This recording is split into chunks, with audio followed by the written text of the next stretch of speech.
I spent the majority of my 6-hour playthrough of Hellblade: Senua's Sacrifice grasping for a touchstone to understand the experience. It unfolds like a beautiful, dark, tense visual novel, placing the excellently raw, human performance of its main character front and center on her journey into the land of the Northmen. Her story is one of confusion, sadness, fear, and loss, and it's punctuated by moments of beauty and strength that has left a lasting impression on me.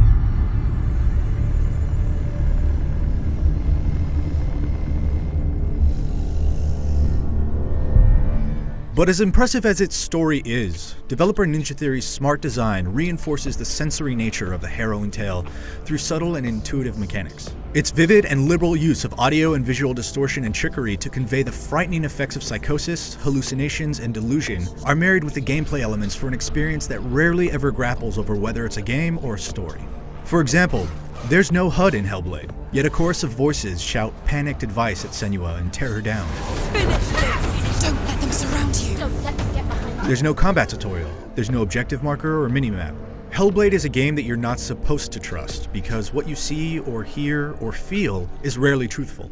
And because of that, there are moments of terrifying tension that gave me an amount of anxiety and panic that's borderline uncomfortable. Most of the game revolves around Senua's perception of her environment. You'll scour each area, lining up beams or trees, so the shapes of the world around her take on significance. As new elements are added, these puzzles take on new layers of depth and meaning, and many of those moments are profoundly rewarding when you uncover something new, like a hidden path that can only be seen through a specific portal.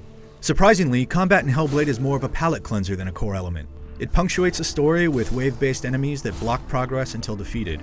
The simple nature of its design struck me as obligatory for the sake of interactivity rather than necessary for the experience.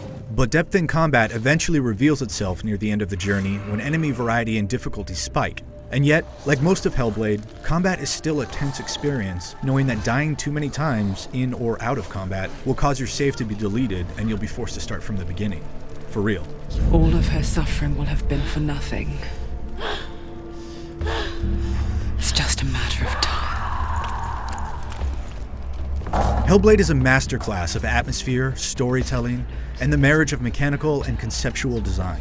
While there are moments that feel shoehorned in to remind us that we're playing a video game, the care and attention Ninja Theory have clearly poured into Senua and her story are nothing short of amazing.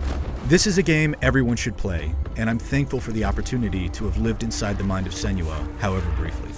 If you're looking for more Hellblade: Senua's Sacrifice, you can watch the first 15 minutes right now, or check out our PlayStation graphics comparison, and for everything else, keep it right here on IGN.